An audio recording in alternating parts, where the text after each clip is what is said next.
Salut à toi, moi c'est Luce depuis le Japon. Bienvenue dans cette nouvelle capsule de commande en R. Aujourd'hui, je me propose d'aller un peu plus en profondeur avec les if statements et de t'introduire au bloc de code. Ce sont des concepts qui sont très importants, donc on ira avec méthode afin de te permettre de tout bien comprendre. Si tu es prêt, attrape ton clavier et rentrons dans le studio. Alors, on va commencer avec un concept tout simple. Je suppose que int est égal à 2. Voilà, donc int est égal à 2, c'est un élément tout simple qu'on prend comme ça. Donc, je vais dire si int est supérieur à 0, il faut m'écrire que int est positif. Voilà, int est positif et j'exécute. Donc, tu vois ici, c'est écrit int est positif. Voilà, donc toutes les fois où nous allons écrire un if statement, le concept sera toujours simple. On aura un if, on aura une condition et on aura une conséquence. Tout simple. If, une condition et une conséquence. Alors, lorsque la condition est vérifiée, la conséquence s'exécute. Quand la condition n'est pas vérifiée, la conséquence ne va pas s'exécuter. Bon, ça, c'est normal. Hein?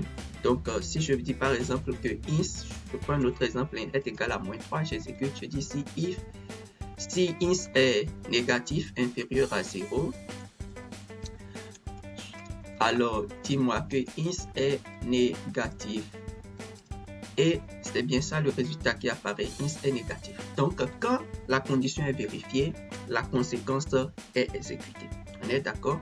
Maintenant, et lorsque la condition n'est pas vérifiée, forcément cela nous appelle une alternative. Voilà, donc si je reprends l'exemple de base, je dis que int est égal à 2. Je dis si int est supérieur à 0, j'ouvre mon accolade, je dis, dis-moi que int est positif. Donc, je pourrais faire un truc comme ça. Hein. Et si cette condition n'est pas vérifiée, j'ouvre l'accolade et puis dis-moi alors dans ce cas que int est négatif. Négatif. Et j'exécute. Voilà, donc puisque la condition est vérifiée, le résultat qui apparaît c'est que int est positif. Int dans ce cas est positif. Bon, maintenant si je dis par exemple, hein, je dis que int est égal à -3. Je prends int égal à -3, je dis si int est supérieur à 0, dis-moi que, donc 4, hein, int est positif. Int est positif.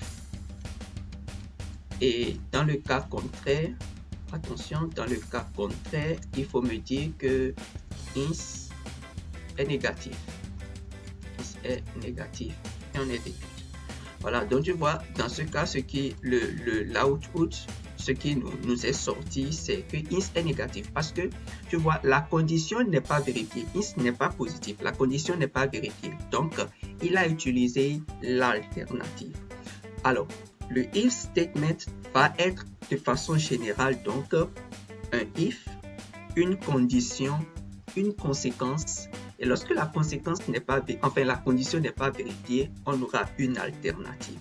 Ça va toujours être comme ça un if statement de base. Donc un if, une condition, une conséquence et une alternative. On est d'accord?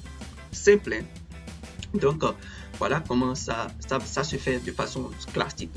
Donc si je dis par exemple, je vais te montrer quelques 2 ou 3 petites autres variantes là et puis on va avancer. Je suppose que je prends 1, 2, 3, 4, 5, je vais dire 6 et 7. Donc ça c'est mon is. Je vais te montrer 2 éléments de logique qui sont très utiles, all et any. Donc je prends all dans ce cas, je dis si et tous les éléments dans int sont supérieurs à 0. Dans ce cas, attention, je ne veux pas aller à la ligne. On va faire ça tout cool pour le moment. Donc dans ce cas, il faut me dire que je vais dire quoi? Tous les nombres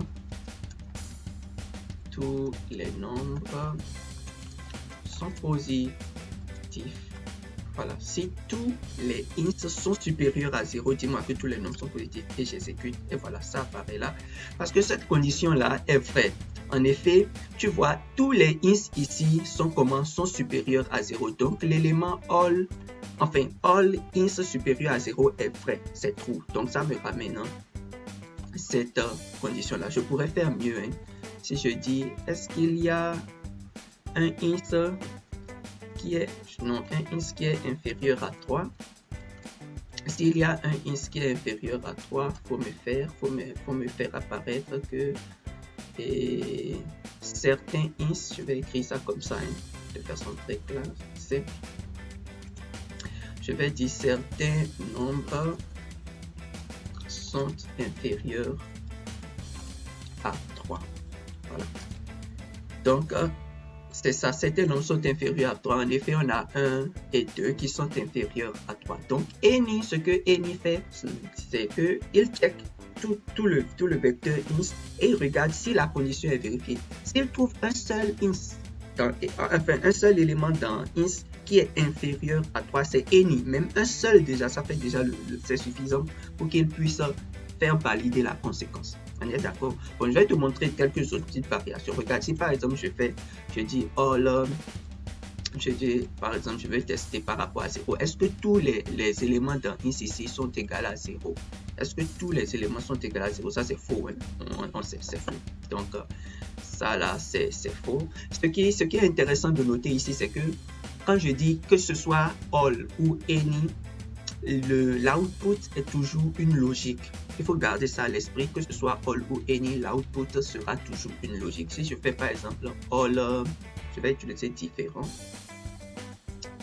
Et est-ce que tous les ins sont différents de 8? Et j'exécute. Ça c'est vrai, parce que tu vois, il n'y a pas 8 dans ce vecteur que j'ai créé là. Donc tous les ins sont différents de 8. Et il me dit que alors, et ce statement là, en réalité, cette phrase là, elle est vraie. On est d'accord? Si je prends any, je vais dire par exemple, est-ce que tous les ins sont inférieurs ou égaux à 0? Est-ce que tous les ins sont inférieurs ou égaux à 0? Il va me dire que c'est faux ici. Et si je dis, je vais te montrer quelque chose. Si je dis que est-ce que tous les ins sont inférieurs à moins 9, et je fais comme ça, attention, moins 9, ça va me faire sortir un message d'erreur. Ok, ça me fait sortir un message d'erreur. Tu sais pourquoi? Parce que en réalité, ce symbole là, c'est le symbole get et ins get. Tu vois, donc la flèche à l'intérieur là, c'est déjà un truc qui est très particulier dans R. Donc il ne faut pas faire ça comme ça quand tu veux écrire les nombres négatifs. Dans ce cas là, on va mettre moins 9 entre parenthèses. Bon, je suppose que tu auras compris l'idée derrière ce que je suis en train de dire. Voilà, et puis ça va nous dire que c'est faux. Donc il faut faire très attention quand tu es en train d'écrire inférieur avec les nombres négatifs. Donc, ça c'est all et any qui sont deux paramètres, je dirais, dans R qui sont très importants quand tu es en train de travailler avec des bases qui comportent beaucoup d'éléments. Les grandes bases, en fait, ce qu'on appelle le big data. Il faut vraiment te familiariser à cela. Maintenant, regarde, si je dis if all x, si tous les ins sont, je vais dire supérieurs à 0, si tous les ins sont supérieurs à 0, qu'est-ce qu'il faut faire? Faire la ligne et puis écris-moi que tous les ins, tous les nombres, je ne vais pas dire tous les ins, je vais dire tous les nombres sont positifs. Ok? Je vais à la ligne, je vais dire, je vais par exemple prendre une variable que j'appelle moyenne.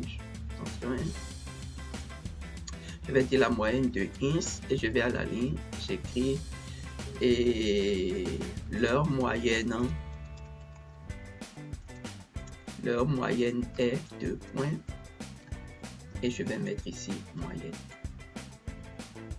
Voilà, donc regarde ce que je viens de faire là. Ce que je viens d'écrire là, c'est ce qu'on appelle en réalité un bloc de code. Je viens d'écrire un bloc de code. Pourquoi est-ce que c'est un bloc de code? Regarde. En haut ici, j'avais écrit 4, c'était en fait des phrases que j'écrivais.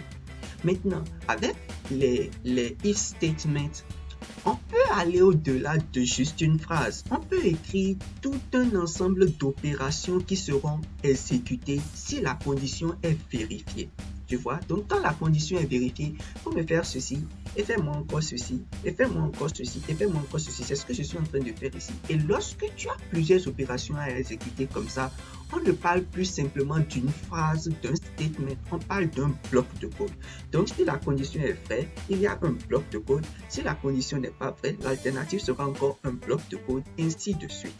Donc, c'est ça les blocs de code. Si on te dit ça, c'est un thème qui est fancy, c'est les informaticiens qui l'utilisent comme ça. Ils parlent de blocs de code, les statements, ainsi de suite.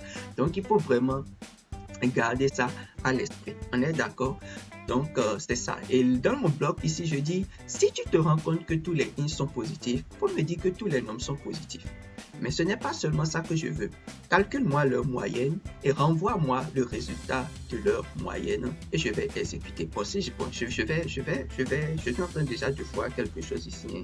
Bon, j'ai écrit /bar pour anti/n pour lui dire, si tu finis d'écrire cette petite première phrase là, va à la ligne et calcule la moyenne et renvoie-moi ceci. Voilà, c'est ça et je peux exécuter. Voilà, donc tous les nombres sont positifs et leur moyenne est 9. Est-ce que c'est bon là? Est-ce que leur moyenne est 9? Attends, je vais réexécuter leur moyenne. Je vais voir et j'exécute mon if. Voilà, donc leur moyenne est 4. Certainement, j'avais le 9 qui était là-dedans là. Tout à l'heure, quand j'avais écrit ins et j'ai fait inférieur moins 9, c'est comme s'il a pris ins et le nouvel élément qui est parti dans ins, c'était 9. Tu vois, donc c'est pour ça que ça fait ça. Il faut faire très attention quand tu es en train de travailler avec inférieur et les nombres négatifs. Donc voilà. Et donc mon bloc de code est bien défini de cette façon. Ça peut aller. Voilà. Et je peux faire mieux si par exemple la condition n'est pas vérifiée, je pourrais écrire aussi une alternative. Je suppose que j'écris 1, je vais écrire 2, 3, 4, 5, j'écris 6 et j'écris 7, mais cette fois-ci je vais mettre moins 2 quelque part là et je vais exécuter. Donc je rends ins, je change un peu le contenu de ins et je vais recopier simplement ce que j'avais déjà fait et après on va construire sur ça. Donc ça fait ça, j'ouvre mon accolade, je fais 4. Donc je dis de m'écrire tous les nombres, c'est les nombres sont positifs, point anti/, je vais à la ligne. Je pourrais faire peut-être somme, la somme de ins, et puis je fais 4. Je dis par exemple leur somme est. Et j'écris somme ici.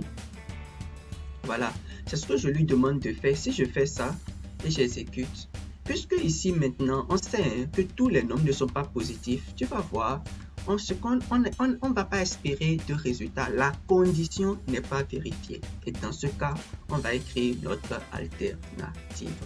Donc ça fait else. Maintenant, je voudrais attirer ton attention sur quelque chose. Dans une capsule précédente, j'avais déjà attiré notre attention sur le fait que j'ai écrit if et j'ai écrit else sur la même ligne.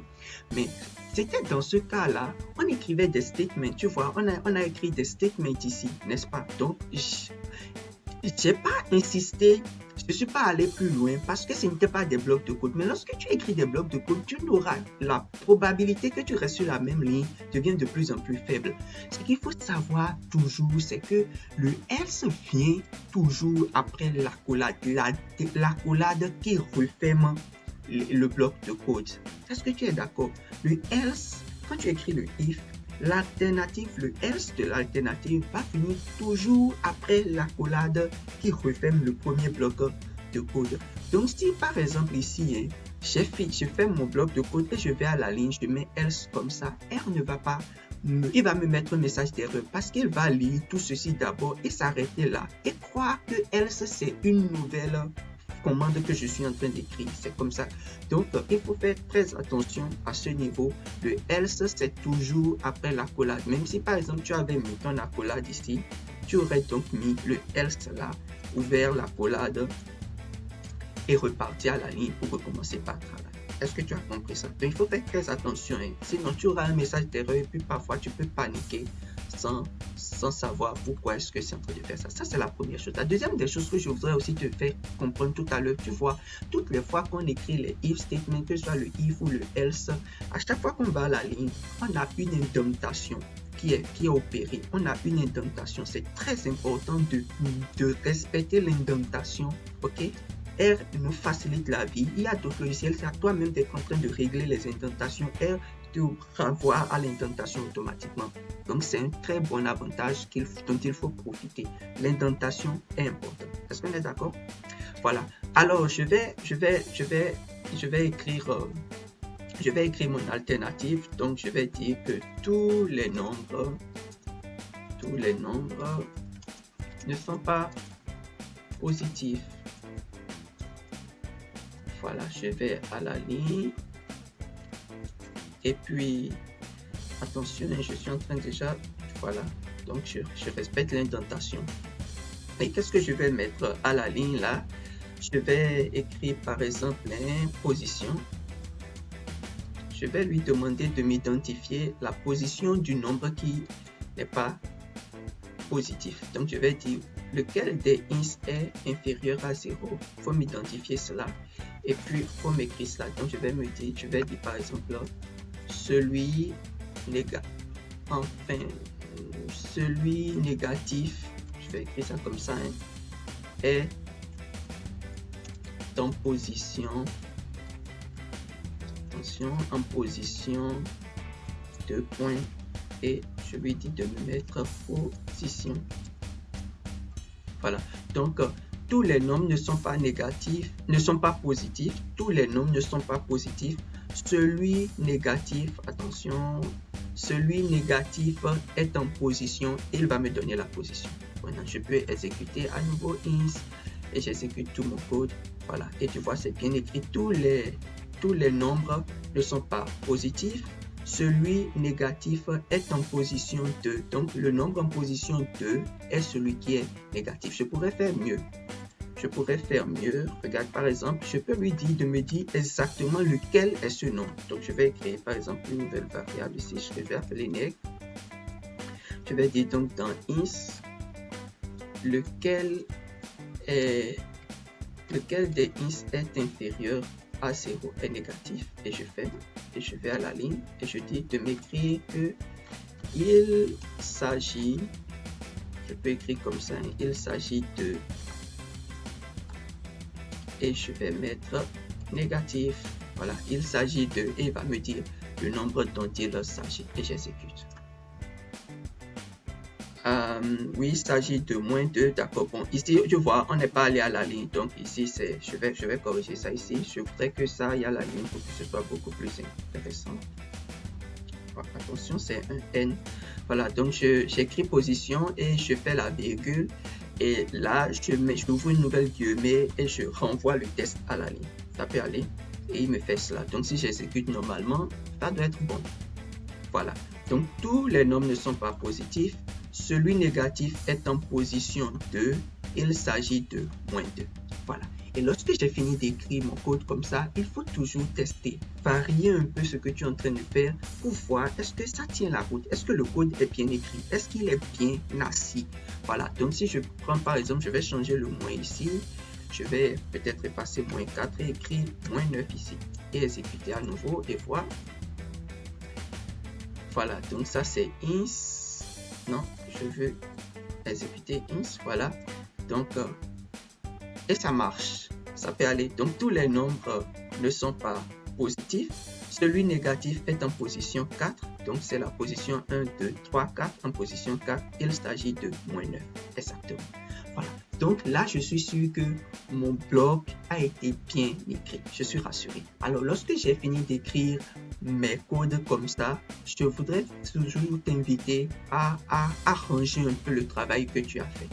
Et quand tu ranges le travail que tu as fait, ça devient, l'espace devient beaucoup plus géré et c'est plus propre ce que tu présentes comme code. Voilà, c'est ce que je voulais te montrer dans cette capsule de façon très simple, je dirais, de façon très simple, comment tu écris tes if statements, comment tu écris tes blocs de code, comment tu les organises, comment ça fonctionne, et ainsi de suite. Voilà. Si tu as appris un petit quelque chose au travers de cette capsule, je t'invite à souscrire à cette chaîne, mets un pouce bleu sur cette vidéo là pour que beaucoup de personnes puissent en profiter et laisse-moi un mot dans les commentaires. Je vais te répondre personnellement. En attendant, porte-toi bien. Moi, c'était Lulus depuis le Japon. Merci beaucoup.